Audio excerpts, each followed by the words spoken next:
Hello friends, this is Madhuri. Welcome to mission Padhai. I hope सब लोग बहुत अच्छे होंगे और अपना पूरा ध्यान रख रहे होंगे और ध्यान रखते हुए सब लोग अपने एग्ज़ाम की प्रिपरेशन कर रहे होंगे। एक बात और मैं आप सबसे बोलना चाह रही हूँ कि जो भी मैं ये प्रैक्टिस सेट आपको दे रही हूँ तो प्लीज़ आप लोग जब भी वीडियो देखते हैं आपको कैसा लग रहा है उसको प्लीज़ कमेंट सेक्शन में ज़रूर बताइए, तभी मुझे समझ में आएगा कि आप लोगों के लिए ये वीडियो यूज़फुल है या नहीं है, या इसका कुछ फ़ायदा भी हो रहा है या नहीं हो रहा है। तो प्लीज़ इस चीज़ को ज़रूर मेंशन करिए। और जब भी आप वीडियो को देखें, क्योंकि ये हमारे प्रैक्टिस सेट हैं, तो आप क्या कर सकते हैं, अपने साथ पेन और एक रफ नोटबुक क्या वही आपको एग्जाम में पढ़ना है, तो आप कोई भी एक नोटबुक और पेन लेके ज़रूर बैठ जाइए, सो दैट जो इंपॉर्टेंट पॉइंट्स हैं वो मैं आपको बोलती जाऊंगी और आपको क्या करना है उसको नोटेड डाउन करते रहना है। और जो भी आपको लगता है कि हम जो कर रहे हैं उसमें आपको याद करना है, देखिए सबसे बड़ी बात है हमें याद रखना है चीज़ों को, तो जो हमें याद रखना है उसको आप अपनी नोटबुक में लिख के उसको हाईलाइट करके उसको 2-3 बार आप रिवाइज़ कर सकते हैं। जैसे जैसे आप रिवाइज़ करेंगे वैसे वैसे आपको मेमोराइज होती रहेंगी चीज़ें, है ना। तो ये काम आपको करना है। अभी तक हमने जो लास्ट के 2 वीडियोस थे उसमें मैंने प्रैक्टिस सेट 1 और 2 करके 25 करके 50 क्वेश्चंस के अराउंड मैंने वहाँ पे पॉलिटिकल थ्योरी के जो क्वेश्चंस आ सकते हैं उसके बारे में हमने डिस्कस किया है। इस वीडियो में आज मैं आपके लिए एक जो मैंने आपको स्टार्टिंग में विषय सूची दिखाई थी कि इसमें क्या क्या टॉपिक्स कवर करने वाले हैं, उसमें से मैं इसका थर्ड पार्ट लेने वाली हूँ। क्या होगा ना, जब हम मिक्स करके अगर हम क्वेश्चन आंसर्स को देखेंगे तो वो थोड़ा हमारे लिए भी इजी होगा, मेमोराइज भी जल्दी होगा, क्योंकि एक ही टाइप के क्वेश्चंस करके ना फिर बोर भी फील होने लगते हैं, फिर ऐसा लगता है सारे टफ ही हैं तो इजी कौन सा है, याद नहीं होती ये चीज़ें। तो सेम चीज़ मैं फील करती हूँ, इसलिए मैं आप लोगों को बता रही हूँ। तो ये नहीं मुझे लगता है कि जो एक स्टूडेंट की परेशानी है वो तो फिर सभी के साथ सेम ही होगी। ऐसा नहीं है कि मेरे साथ अलग है और आपके साथ अलग है। बहुत सारे मैंने पहले भी डिस्कस किया था कि बहुत सारी लेडीज़ ऐसी हैं, हाउसवाइफ्स हैं, जो घर में अपना काम भी देखती हैं और वो एग्ज़ाम की प्रिपरेशन कर रही हैं। जैसे कि मैं भी घर में हूँ और मुझे भी घर के काम भी देखने हैं, फैमिली को देखना है और अपने एग्ज़ाम की प्रिपरेशन भी करनी है। तो उसमें मैं वो क्वेश्चंस निकालना चाहूँगी जो मेरे बार बार रिपीटेशन में पूछे गए हैं प्रीवियस ईयर्स में, जितने भी KVS के हुए हैं, TGT, PGT, LT ग्रेड और जो भी नेट के प्रोफेसर, लेक्चर और किसी भी ग्रेड के लिए हुए हैं, तो वो सारे क्वेश्चंस यहाँ पे अवेलेबल हैं आपके। तो चलिए शुरू करते हैं। आज का जो टॉपिक है ये थोड़ा सा इंटरेस्टिंग होने वाला है, बिकॉज ये हमारा है इंडियन गवर्नमेंट एंड पॉलिटिक्स। तो बहुत ज़्यादा टाइम नहीं लेते हुए मैं आप लोगों को ये चीज़ें समझाने वाली हूँ और मज़ा आएगा पढ़ने में, क्योंकि एक्चुअली क्या है ना, वर्ल्ड पॉलिटिक्स से ज़्यादा इंडियन पॉलिटिक्स पढ़ने में मज़ा आता है, क्योंकि आप उनसे फैमिलियर होते हो तो अच्छा लगता है, आपको लगता है कि हाँ जान पहचान वाली चीज़ आ गई है, तो मज़ा आता है पढ़ने में। तो चलिए ठीक है, स्टार्ट करते हैं। क्वेश्चन नंबर 1 है हमारा। इसमें देखिए हम किन के बारे में पढ़ेंगे। यहाँ हम गोपाल कृष्ण गोखले, तिलक, गांधी, नेहरू, सुभाष और भीमराव अंबेडकर तथा अन्य महत्वपूर्ण नेताओं का स्वतंत्रता आंदोलन में क्या योगदान था। जब आप सिलेबस जो है उसको लेकर चलते हैं ना सटीक, तो आपकी प्रिपरेशन बहुत अच्छी तरीके से एक अच्छी डायरेक्शन में जा रही है, आप ये समझिए। क्योंकि होता बहुत सारा है बुक में, बट हमें सब नहीं पढ़ना है, जो हमारे टॉपिक्स दिए हुए हैं हमें उन्हीं को फोकस करना है। तो चलिए स्टार्ट करते हैं। नंबर 1 क्वेश्चन है हमारा, 2012 में भारतीय प्रजातंत्र के इतिहास में परिभाषित करने वाले वर्ष के रूप में जाना जाएगा। 2012 को भारतीय प्रजातंत्र के इतिहास में परिभाषित करने वाले वर्ष के रूप में जाना जाएगा। ये एक ऐसा वर्ष था जिसमें नागरिक मुख्य केंद्र में आए तथा उन्होंने पहले से चली आ रही मूक बहुमत के मिथक को तोड़ दिया। मिथक मतलब झूठ को, ठीक है। मूक बहुमत मतलब लोग लेके क्या कर रहे हैं, बस भेड़चाल होती है ना, बस एक क्राइटेरिया अपना लिया है, बस उसी के उसमें चलते जा रहे हैं।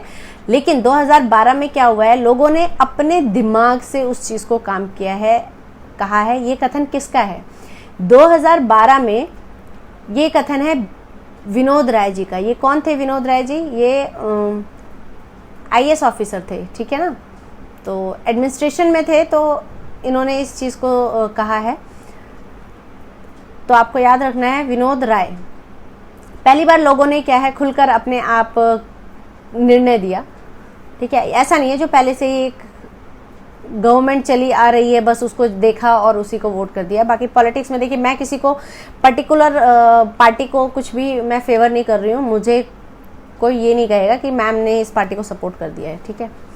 तो चलिए अब इसके बारे में अगर आपको डीप में जानना है तो प्लीज़ इसके बारे में अलग से पढ़िए, क्योंकि अगर मैं इसकी डिटेल में गई ना तो फिर वो बहुत लंबा हो जाएगा। बाकी हमें क्वेश्चंस की ज़्यादा से ज़्यादा प्रैक्टिस करनी है, इसलिए मैं बहुत ज़्यादा डिटेल में इसमें जा नहीं रही हूँ, समझाने के लिए मैं क्वेश्चंस के पैटर्न पे हूँ। नाउ क्वेश्चन नंबर 2 है, निम्नलिखित में से किस एक कैबिनेट कमेटी को सुपर कैबिनेट कहा जाता है। अच्छा, सुपर कैबिनेट किसे कहा जाता है ये बहुत इंपॉर्टेंट है जानना। ये नॉर्मली भी जीके पर्पज से भी अच्छा है और पॉलिटिक्स में तो इसका बहुत ही ज़रूरी है कि अगर आपसे कोई कह दे सुपर कैबिनेट कौन है तो कौन सी कैबिनेट है सुपर कैबिनेट। तो कैबिनेट की राजनीतिक मामलों पर समिति को सुपर कैबिनेट कहा जाता है। कैबिनेट की नियुक्ति समिति एसीसी कई शीर्ष पदों पर नियुक्तियों का फैसला गृह मंत्रालय मामलों के अंतर्गत होता है। सभी कैबिनेट समितियों में से सबसे शक्तिशाली राजनीतिक मामलों की समिति है, जिसे अक्सर सुपर कैबिनेट के रूप में वर्णित किया जाता है। तो इसे ध्यान रखिएगा कि डी आंसर है इसका, कैबिनेट की राजनीतिक मामलों पर समिति। भाई देखो कैबिनेट क्या है, कैबिनेट बेसिकली ग्रुप है लोगों का, ठीक है, जो क्या करते हैं अपने सजेशंस, एडवाइजरी, ये सब चीजें करते हैं। लेकिन सुपर कैबिनेट हम कहते हैं जो राजनीतिक मामलों में, क्योंकि पॉलिटिक्स जो है वो भाई देश को चला रही है, ठीक है ना, तो उस पर जितने भी निर्णय हैं वो हमारे लिए एक भाई सुपर कैबिनेट सुपर पावरफुल है ही। तो ये है इसका answer. Now will come on question number 3। यह मेरे लिए बड़ी चिंता है कि इस देश में, अच्छा ये जैसे सेइंग्स हमने पॉलिटिकल थ्योरी में थी, तो ये किसने कब कहा, किसने कहा है, तो वो भी पूछा गया है। तो ये किसने कहा है, यह मेरे लिए बड़ी चिंता है कि इस देश में सबसे पहले प्रशासनिक सदाचार, दूसरी दक्षता और तीसरे क्रम में अर्थव्यवस्था हो तो इस वातावरण में हम एक ज्यादा सुखी समाज का निर्माण कर सकेंगे। यह कथन किसका है? कि मतलब जो भी इस चीज़ को कह रहे हैं वो कह रहे हैं कि सबसे पहले तो प्रशासनिक सदाचार होना चाहिए, जो एडमिनिस्ट्रेशन है उसमें क्या होनी चाहिए, वैल्यूज़ होनी चाहिए, काम को कैसे करना है तरीका होना चाहिए, ठीक है ना। उसके बाद दक्षता हो और तीसरे लास्ट पॉइंट पे अगर हम बात करें तो अर्थव्यवस्था हो। तो अगर इस तरह का मैं वातावरण समाज में क्रिएट कर दूं तो ये समाज ज़्यादा सुखी होगा। ये किसका कथन है? ये यूपी असिस्टेंट प्रोफेसर 2016 में पूछा गया है क्वेश्चन। तो इसका आंसर है बी ऑप्शन हमारा इसका करेक्ट है। ऑप्शन देखिए डॉक्टर एस राधाकृष्णन। अच्छा, डॉक्टर एस राधाकृष्णन कौन है, कोई मुझे बताएगा कमेंट सेक्शन में? डॉक्टर एस राधाकृष्णन एक बहुत इंपॉर्टेंट पर्सन है और इनके बर्थडे को सेलिब्रेट किया जाता है। कोई बताएगा किस लिए सेलिब्रेट किया जाता है?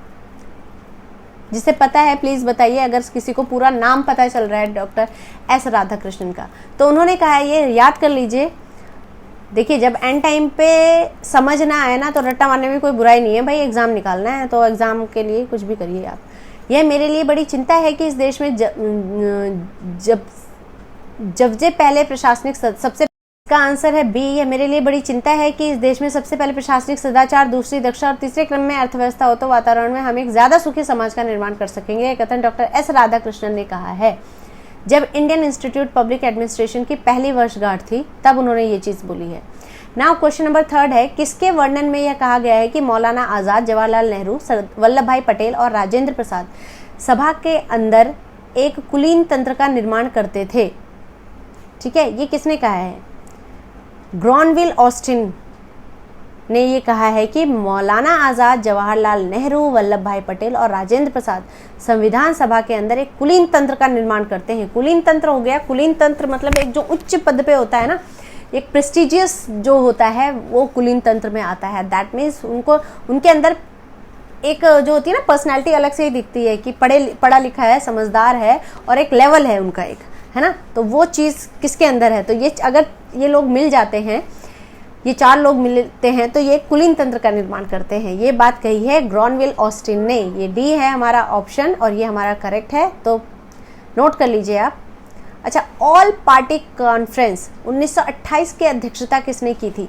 अच्छा, आप लोग मुझे ये भी बता सकते हैं कि जितने लोग ये कर रहे हैं, अगर उनको लगता है कि इसमें से कितने क्वेश्चंस उनको ऑलरेडी पता थे, कितने क्वेश्चंस के आंसर्स उनको ऑलरेडी पता थे, तो भी मज़ा आएगा ना कि हमें तो इतने आंसर्स पता थे, बाकी बच्चे सोचेंगे अच्छा हमारे इतने रह गए, तो थोड़ा एक कंपटीशन टाइप का भी क्रिएट होगा।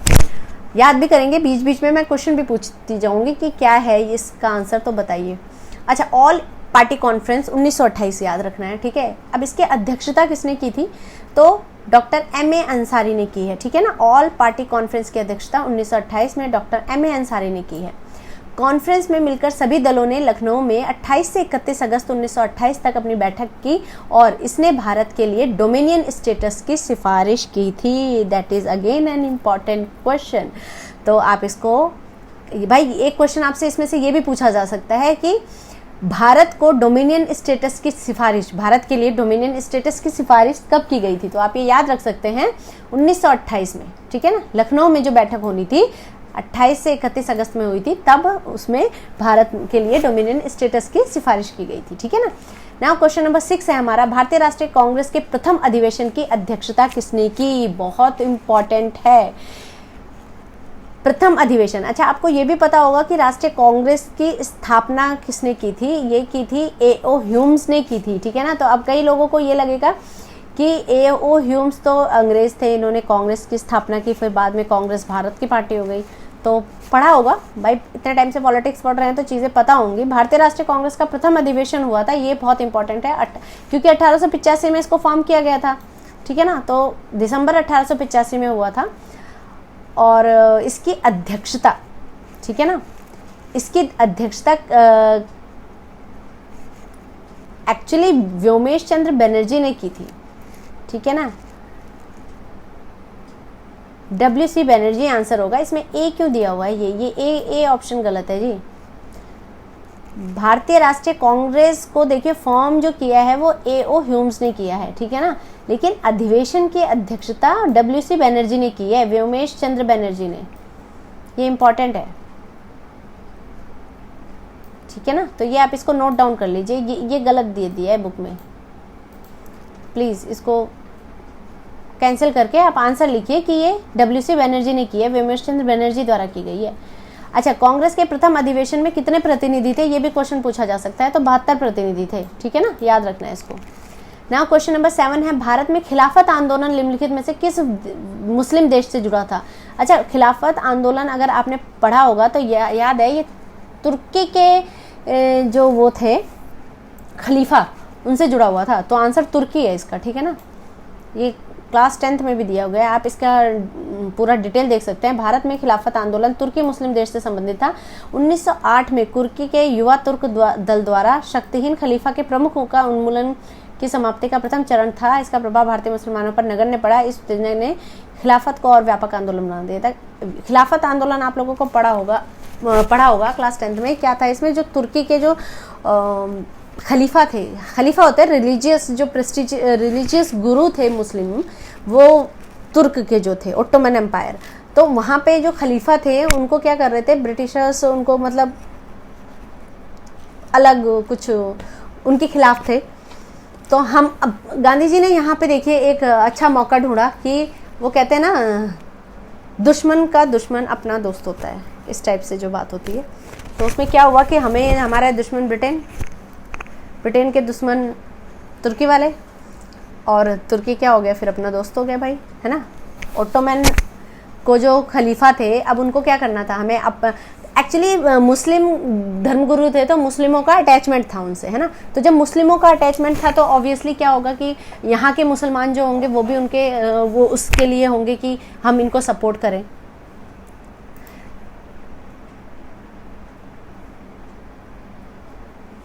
तो हमें ये एक अच्छा मौका मिला गांधी जी को कि मैं हिंदू और मुस्लिम लोगों को यहाँ पर इकट्ठा करके ला सकता हूँ।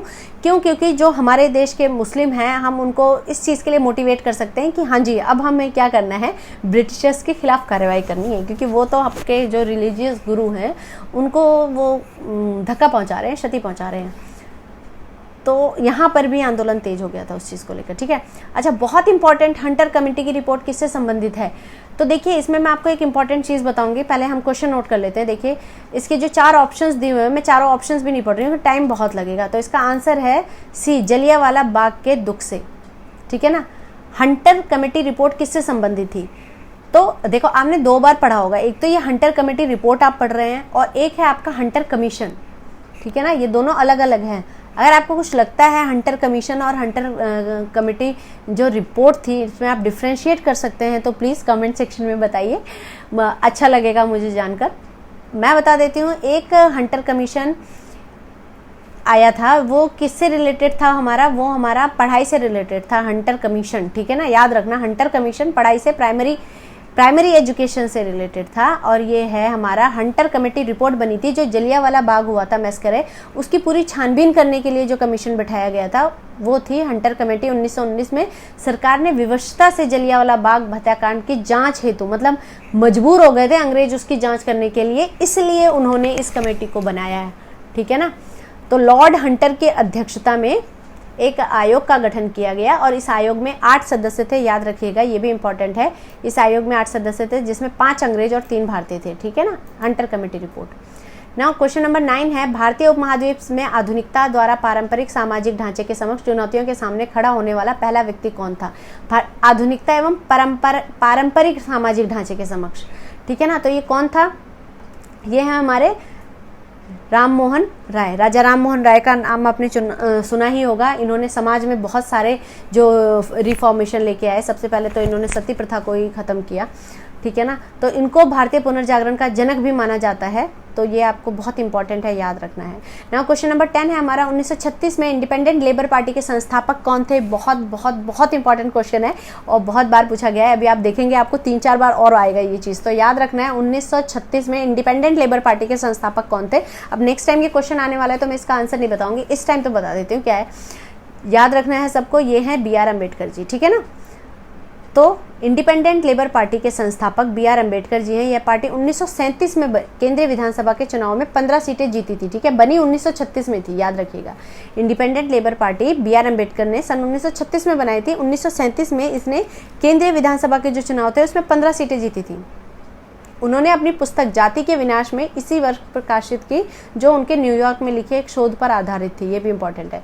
नाउ क्वेश्चन नंबर 11 है, लेखक MK गांधी, मोहनदास करमचंद गांधी द्वारा लिखी गई हिंद स्वराज, ये एक आपको यहीं पे मिल गया है इंपॉर्टेंट कि हिंद स्वराज गांधी जी द्वारा लिखित थी, को आख्यान की श्रेणी में निम्नलिखित में से कौन से रूप में वर्गीकृत किया जाता है? मतलब ये किस फॉर्म में है, जो उसकी बातें हैं वो किस फॉर्म में है?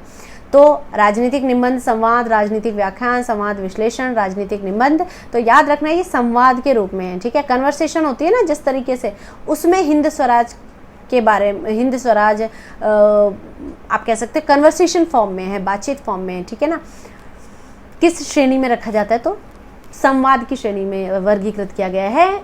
गांधी जी ने 1909 में इंग्लैंड से दक्षिण अफ्रीका जाते समय पानी के जहाज में की थी, जो भी बातें उन्होंने की है ना, 1909 में इंग्लैंड से दक्षिण अफ्रीका जा रहे थे, तो उन्होंने उसको हिंद स्वराज बुक में डाला है। और किस लैंग्वेज में लिखी है? गुजराती भाषा में लिखी गई है, तो इसको आप इंपॉर्टेंट है, नोट कर लीजिएगा, बहुत ज़रूरी है, ठीक है।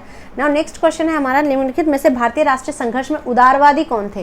भाई 2 तरह के कैटेगरी थी, उदारवादी और उग्रवादी, है ना। तो उग्रवादी जो भाई थोड़ा सा एंग्री यंग मैन आप कह सकते हैं, इस तरह की बातें, वो हमारे देश को आज़ाद कराने के लिए इन सब चीज़ों की मतलब थोड़ा जोश था उनके अंदर ना, क्रांति। और उदारवादी हो गए जो भाई प्यार मोहब्बत की बातों पे बिलीव करते थे, शांति से, पेशेंस से, तो वो उदारवादी में आते थे। तो भारतीय संघर्ष में उदारवादी कौन थे? इनमें से कौन उदारवादी थे ये बताना है आपको। दादा भाई नौरोजी, महात्मा गांधी, जवाहरलाल नेहरू, बाल गंगाधर तिलक, वल्लभ भाई पटेल। तो अब इसमें सबसे पहले अगर हम बोलेंगे उदारवादी, अच्छा उदारवादी में दादा भाई नौरोजी हैं। महात्मा गांधी। नंबर 13 बहुत इंपॉर्टेंट है, होम रूल आंदोलन का मुख्य उद्देश्य क्या था? होम रूल आंदोलन, तो याद रखना है, ऑप्शन है इसमें, भारत के लिए पूर्ण स्वतंत्रता, भारत के लिए स्वशासन, भारत के लिए त्वरित स्वतंत्रता, मतलब तुरंत के तुरंत, उपरोक्त में से कोई नहीं। तो भारत के लिए स्वशासन, स्वशासन मतलब अपना राज होगा जो, ठीक है ना। तो ये है होम रूल आंदोलन। होम रूल से देखिए 2 नाम जुड़े हुए हैं, बाल गंगाधर तिलक और एनी बेसेंट। तो याद रखना है आपको, भारत में आयरलैंड की तर्ज पर एनी बेसेंट और बाल गंगाधर तिलक 1915 में होम रूल आंदोलन प्रारंभ किया इन्होंने। इसका उद्देश्य भारत के लिए स्वशासन की मांग करना था, ठीक है ना। पूछा गया है देखिए UKGIC 2018 में, बट हमें पता होना चाहिए। देखिए कुछ चीज़ें जो स्वतंत्रता आंदोलन से रिलेटेड है, ये सब चीज़ें हमें मोस्टली पता होनी चाहिए। नाउ क्वेश्चन नंबर 14 है, निम्नलिखित में से उनके कालानुक्रमिक अनुक्रम में व्यवस्थित कीजिए। नेहरू रिपोर्ट समिति कब आई थी? भारत छोड़ो आंदोलन, सविनय अवज्ञा आंदोलन, पूर्ण स्वतंत्रता की घोषणा। तो इन कुछ चीज़ों को डेट्स के साथ तो आप रट लीजिए ताकि आपको कन्फ्यूजन ना हो अगर कभी आपको इनको अरेंज करने के लिए आ जाए तो, ठीक है ना। हमारी नेहरू समिति, आप डेट ऐसे मेंशन कर लो ना, आप एक पेपर लीजिए भाई, उस पर लिख लीजिए नेहरू समिति कब आई थी? 1928 में आई थी, ठीक है ना। नेहरू समिति रिपोर्ट 1928, पूर्ण स्वतंत्रता की घोषणा, पूर्ण स्वतंत्रता की घोषणा इन लोगों ने कर ली थी लाहौर अधिवेशन में 1929 में, याद रखना है। सविनय अवज्ञा आंदोलन 1930, रट लो ये सब चीज़ें। भारत छोड़ो आंदोलन 1942, ठीक है ना। तो आप जब आपको ये डेट्स पता होंगे तो आप बहुत ईजी तरीके से लगा सकते हैं टिक इसको। थॉट्स ऑन पाकिस्तान पुस्तक किसने लिखी है जी? बहुत इंपॉर्टेंट है। थॉट्स ऑन पाकिस्तान के लेखक हैं डॉक्टर BR अम्बेडकर, और इसका प्रकाशन कब किया था इन्होंने?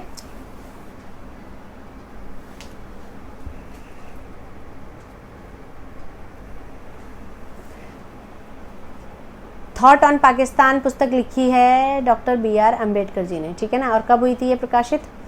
1945 में हुई थी। नाउ नेक्स्ट है, महात्मा गांधी द्वारा असहयोग आंदोलन को वापस ले लिया गया था। बहुत इंपॉर्टेंट है, कई बार पूछा गया है, हर बार आ जाता है ये क्वेश्चन कहीं ना कहीं घुमा फिरा के। तो असहयोग आंदोलन को गांधी जी ने वापस ले लिया था ड्यू टू द रीजन कि चौरी चौरा इंसिडेंट हुआ था। चौरी चौरा इंसिडेंट में जो लोग मारे गए थे उससे उन्हें बहुत दुख हुआ था गांधी जी को। तो आपको रट लो इस चीज़ को। चौरी चौरा कब हुआ था ये भी याद कर लो, 5 फरवरी 1922 को हुआ था।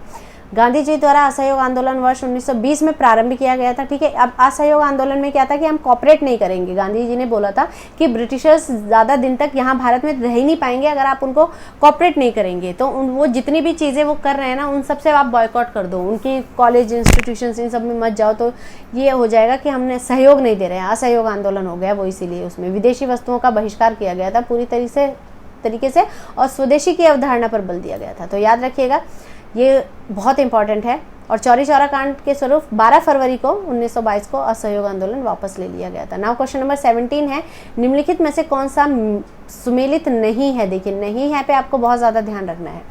खुदीराम बोस, जज किंग्सफोर्ड, बारिंद्र कुमार घोष, ढाका षड्यंत्र अभियोग, Taraknath Das, Hindustan association of America, Lala Hardayal, Yugantar circular, ठीक है ना। तो आपको ये आंसर करना है। तो बारिंद्र कुमार घोष जो है ढाका षड्यंत्र से नहीं संबंधित हैं।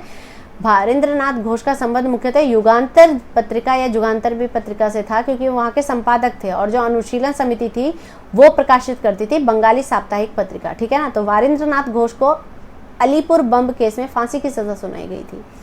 तो नोट कर लीजिए आप इसको, जो भी आपको लगता है कि कैसे याद रखना है। नाउ क्वेश्चन नंबर 18 है, मुख्य सचिव कार्यालय के बारे में निम्नलिखित में से कौन से कथन सही है? ठीक है ना, मुख्य सचिव कार्यालय के बारे में कौन सा कथन सही है? ठीक है ना।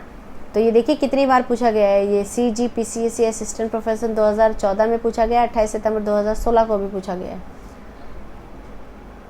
इसका आंसर C है, जो ये बना हुआ है ना मुख्य सचिव कार्यालय, नोट कर लीजिए भाई इसको। 1799 में इसका सृजन हुआ है, 1799 में। नोट करिए, इसके बारे में पढ़िए और इसको रट लीजिए। मैं हर क्वेश्चन के बहुत ज़्यादा डिटेल में नहीं जा रही हूँ, क्योंकि अगर हम क्वेश्चन को समझाने के लिए जाऊँगी ना तो वीडियो बहुत लंबा हो जाएगा। और भाई सच बोलूँगी, झूठ नहीं बोलूँगी, चैनल मेरा अभी नया है। ज़्यादा से ज़्यादा लोग इसको देखेंगे तो ज़्यादा अच्छा होगा, उनको फ़ायदा होगा, वो ज़्यादा अच्छा होगा। क्योंकि अगर मैं अभी 1 घंटे का बना दूँ, पता चले कोई देखे ही ना भैया, उसको फ़ायदा भी ना हो, है ना। चीज़ नहीं करनी है मुझे करना है कि आप लोग ज़्यादा से ज़्यादा क्वेश्चंस को देखें, नोट करें और इसको अपने एग्जाम के लिए प्रिपेयर कर पाएं। वो चीज़ नहीं करनी है मुझे करना है कि आप लोग ज़्यादा से ज़्यादा क्वेश्चंस को देखें, नोट करें और इसको अपने एग्जाम के लिए प्रिपेयर कर पाएँ। तो मुख्य सचिव कार्यालय का सृजन 1799 में लॉर्ड वेलेजली ने किया था, ठीक है ना, याद रखिएगा। क्वेश्चन नंबर 19 है, कैबिनेट मिशन योजना। अभी हमने कैबिनेट मिशन के बारे में पढ़ा था। तो कैबिनेट मिशन योजना के अंतर्गत संवैधानिक सभा के चुनाव आयोजित किए गए थे। तो कब किए गए थे? जब कैबिनेट मिशन योजना आई थी तो इसमें चुनाव हुए थे। तो कब हुए थे चुनाव जी? 1946 में हुए थे, ठीक है ना। जुलाई 1946 में हुए थे, ठीक है ना। अब इसकी डिटेल है, कैबिनेट मिशन योजना के अंतर्गत संवैधानिक सभा का चुनाव जुलाई अगस्त 1946 में आयोजित किए गए निर्वाचन प्रांतों के विधानसभा के निर्वाचित सदस्यों के द्वारा आनुपातिक प्रतिनिधित्व प्रणाली द्वारा किया गया। भारत को प्रस्तावित संविधान सभा में, याद रखना है, जो कैबिनेट मिशन आया था, इसमें जो संवैधानिक सभा में कितने सदस्य होने चाहिए, तो ये कितने सदस्य थे? ये 389 सदस्य थे, याद रखना है आपको। जिसमें से 292 भारतीय प्रांतों से, 93 देसी रियासतों से थे और 4 चीफ कमिश्नरी प्रांतों से थे। ठीक है ना। 2 सितंबर 1946 को पंडित जवाहरलाल नेहरू के नेतृत्व में 14 सदस्य अंतरिम मंत्रिमंडल का गठन किया गया था। ठीक है ना। अब ये भी इम्पोर्टेंट है, जो अंतरिम मंत्रिमंडल में जो लोग थे ना, उनको कौन कौन से डिपार्टमेंट दिए गए थे, कौन कौन लोग थे, किसको क्या मिला था, ये बहुत इंपॉर्टेंट है। ये भी आएगा अभी आगे क्वेश्चन, डोंट वरी, आप हमें सब याद रखना है। नाउ जल्दी से करते हैं। क्वेश्चन नंबर 20 है हमारा। ये देखिए बहुत इंपॉर्टेंट नाम है कि श्रीमती बेलमती चौहान और श्रीमती हंसा धनाई, ये कहाँ उत्तराखंड राज्य आंदोलन की शहीद थी। ठीक है ना। उनके शहादत का स्थान इंगित कीजिए कि ये शहीद थी तो उत्तराखंड राज्य में, तो ये कहाँ पर शहीद हुई हैं, तो ये शहीद हुई थी जी मसूरी में। श्रीमती बेलमती चौहान और श्रीमती हंसा घनाई का शहादत स्थान मसूरी 2 सितंबर 1994 है। मसूरी गोलीकांड है। डिटेल में किसी को लगता है तो भाई आप पढ़ सकते हैं, अभी डिटेल में हम बहुत ज़्यादा चीज़ें बता नहीं रही हूँ। नाउ नेक्स्ट क्वेश्चन है, सूची 1 को सूची 2 से सुमेलित कीजिए। ठीक है। इसमें महीना और वर्ष दिया हुआ है और इसमें दिया है जंगल सत्याग्रह हुआ है। जंगल सत्याग्रह नोट करिए भाई, क्योंकि ये कब हुआ था, कहाँ हुआ था, किस ईयर में हुआ था, याद रख लीजिए। सारा 1930 दिया हुआ था, जंगल सत्याग्रह 1930 में हुआ था, ये आपको याद रखना है। ठीक है ना। कब से, जून जुलाई अगस्त सितंबर दिया हुआ है, तो इतना तो आप याद रख ही सकते हैं। नाम से मुझे जहाँ तक लग रहा है कि ये महाराष्ट्र का है। ठीक है ना। डिटेल पढ़ लेते हैं इसकी क्या है।